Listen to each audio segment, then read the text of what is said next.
Buenas tardes, soy Silvia Reyes Lugo, estudiante de noveno semestre de Psicología en la Universidad Técnica Particular de Loja. Los temas que abordará en este siguiente video son visión de conjunto de la psicoética, la crítica a la mala práctica, la reafirmación de la buena práctica profesional y el decálogo de la psicoética. La psicoética está conformada por tres principios fundamentales que son el respeto a la autonomía, el deber de beneficencia y el de justicia. Tres normas éticas, la confidencialidad, veracidad y fidelidad. Y en último, valor ético, que es la humanización o perfeccionamiento de la persona humana. Es importante que el profesional interiorice el respeto a la autonomía, se vuelva un ser veraz, justo y virtuoso, para que su actuar sea ético, considerado y respetuoso a su cliente.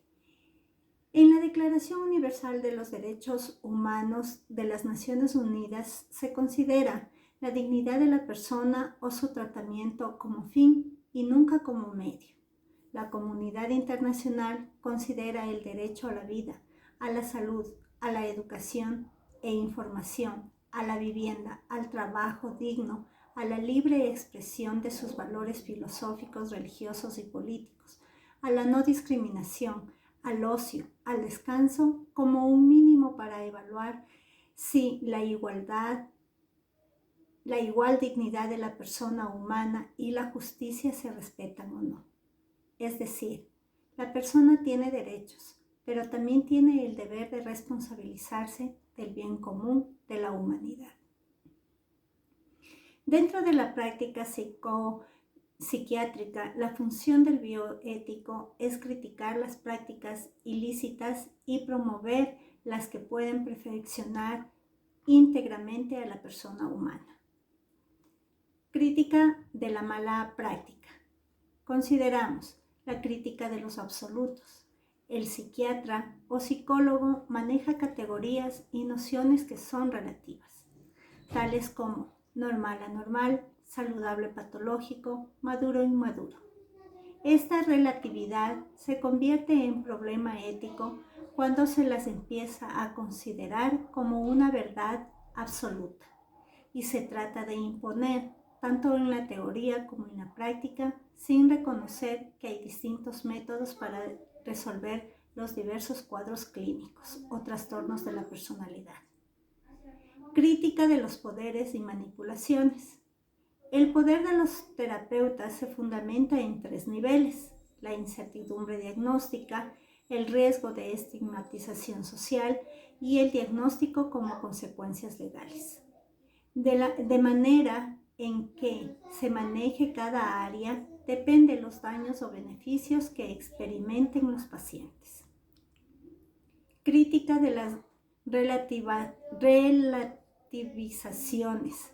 Se refiere a los riesgos de usar al ser humano en algunos tipos de experimentación con el diagnóstico, con el tratamiento o en el campo de la psicología social, con lo cual no es siempre beneficioso. Por el contrario, puede ser perjudicial. Crítica de las infidelidades. Se refiere a la ruptura de confidencialidad, sea por error, por mala intención o por presión de poderes extraterapéuticos. Crítica de los perjuicios. El abandono, la negligencia, la explotación son prácticas psicológicas, psiquiátricas que son dañinas para los sujetos. Crítica de la mala práctica. Es importante instrumentar en la profesión y en la sociedad mecanismos eficaces de control para evitar consecuencias perjudiciales en cualquier mala práctica profesional.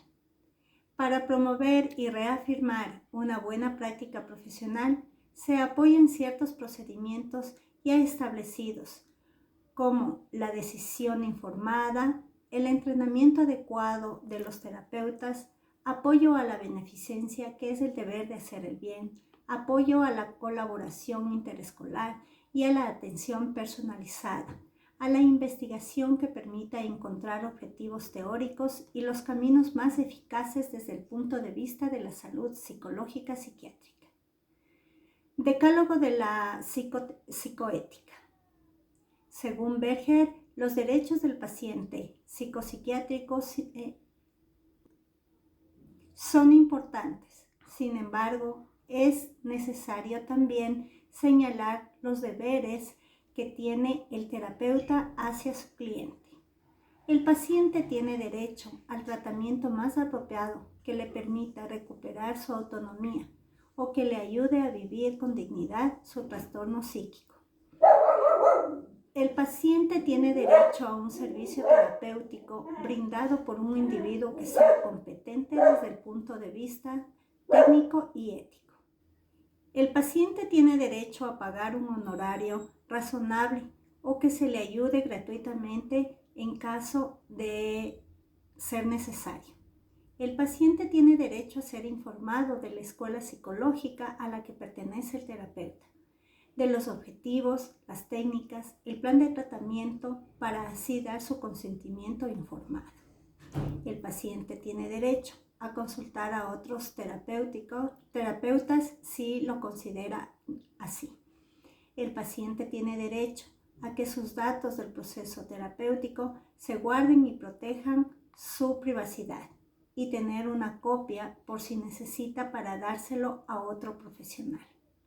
El paciente tiene derecho a la privacidad y confidencialidad, siempre que no se deriven daños graves contra terceros o contra sí mismo.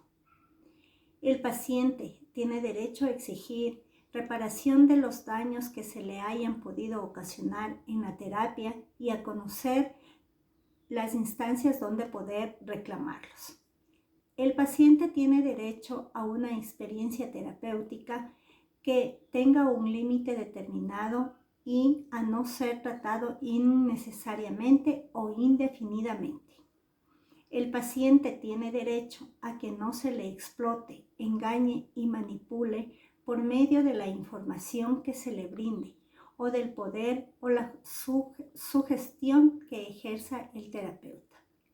Por tanto, es necesario que el terapeuta siempre tenga muy claro los límites éticos y sea respetuoso con su profesión para llegar así de una manera cordial hacia su cliente.